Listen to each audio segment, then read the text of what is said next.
Hello everyone. इस video में हम एप्टीट्यूड पढ़ेंगे। ठीक है, थोड़ा सा हम एप्टीट्यूड देखते हैं। APTITUD। बहुत अजीब होगा ना कि अगर मैं एप्टीट्यूड पढ़ाते समय ही एप्टीट्यूड की स्पेलिंग गलत लिख दूँ। ठीक है, तो एप्टीट्यूड में हम सबसे पहले देखते हैं ट्रेन प्रॉब्लम्स। ठीक है, अब जब भी हम एप्टीट्यूड के क्वेश्चंस देखेंगे तो हमारे पास एक इस तरह का सवाल आ सकता है कि सपोज करो कि हमारे पास एक ट्रेन है। ठीक है, ट्रेन्स की लेंथ अलग अलग हो सकती है डिपेंडिंग ऑन नंबर ऑफ डब्बे उनमें लगे हुए हैं। तो सपोज करो एक की लेंथ है L1 और एक की लेंथ है L2। ठीक है, तुम्हें बताया जाएगा कि वो किस डायरेक्शन में मूव कर रही है और उनकी स्पीड किस तरफ है और उनकी स्पीड कितनी है। ठीक है, तो किस डायरेक्शन में मूव कर रही है वो तुम्हें बताया जाएगा कि वो या तो वो सेम डायरेक्शन में होंगी या फिर वो ऑपोजिट डायरेक्शन में होंगी। ठीक है, ये दो चीज़ें होंगी और उनकी स्पीड तुम्हें गिवन होगी U1 U2।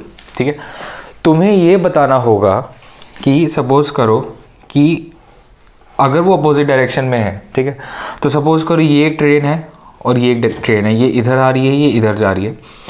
तुम्हें ये बताना होगा कि जब वो इस ट्रेन का हेड जब यहाँ पर होगा, इस ट्रेन का हेड जब यहाँ पर होगा से लेकर जब इसका इसका पिछवाड़ा इसके पिछवाड़े को क्रॉस कर जाएगा। ठीक है, ये आगे बढ़ के जब इसका पिछवाड़ा इसके क्रॉस कर जाएगा उतनी देर में कितना टाइम लगेगा। या तो ये सवाल होगा, या अगर वो सेम डायरेक्शन की होंगी तो जब वो इधर आ रही होगी तो उसका पिछवाड़ा और इसका आगे से लेकर इसका पिछवाड़ा और इसका आगे तक, मतलब वो कितनी देर में वो कंप्लीटली उस ट्रेन को क्रॉस कर जाएगी। तो हमारे पास क्वेश्चन कुछ इस फॉर्मेट में हो गया कि suppose we have a train of this length moving in this direction with the speed of this, and we have another train B of this length moving in the same direction or the opposite direction as train A with this speed, and we have to calculate the speed, we have to calculate the time which they will take to completely pass the other train। ठीक है, तो उसके लिए हम क्या करेंगे, उसके लिए हमारे पास एक सिंपल सा फॉर्मूला है। देखो हमने बचपन में पढ़ा था, क्या, speed is equals to distance upon time. ठीक है, इसका मतलब time is equals to speed upon, इसका मतलब time is equals to distance upon speed. ठीक है, डिस्टेंस तुम्हारे पास यहाँ पे क्या होगा, डिस्टेंस तुम्हारे पास यहाँ पे होगा दोनों ट्रेन्स की लेंथ का सम। ठीक है, डिस्टेंस होगा तुम्हारे पास समेशन ऑफ लेंथ।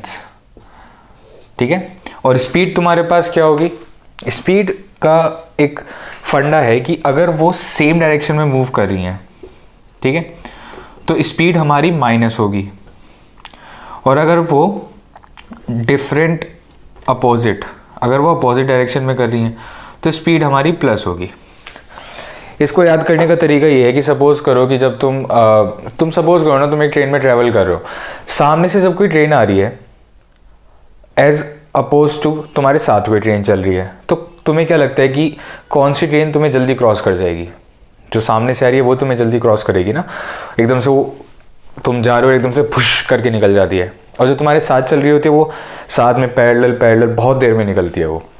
ठीक है, तो उस केस में तुम ये कह सकते हो कि तुम्हारी जो रिलेटिव स्पीड है दूसरी ट्रेन के कंपेरिजन में वो कम है, और दूसरे केस में वो बहुत ज़्यादा है स्पीड, मतलब जब वो अपोजिट में आ रही है तो स्पीड एकदम से बहुत ज़्यादा हो जाती है। ठीक है, तो ये अपोजिट है तो प्लस करना है, सेम है तो माइनस करना है। ठीक है, इसको सिंपल भाषा में लिखते हैं।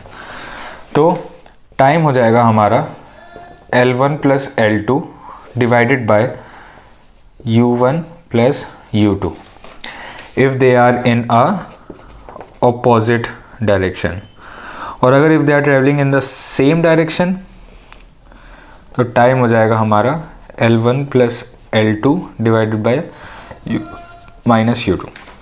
अब इसके अंदर तुम्हें ये एक बहुत बेसिक सी चीज़ है, बट बताने का फ़र्ज़ है कि टाइम कभी नेगेटिव नहीं हो सकता है। तो हमेशा मेक श्योर कि तुम बड़ी वाली स्पीड में से छोटी वाली स्पीड माइनस करो।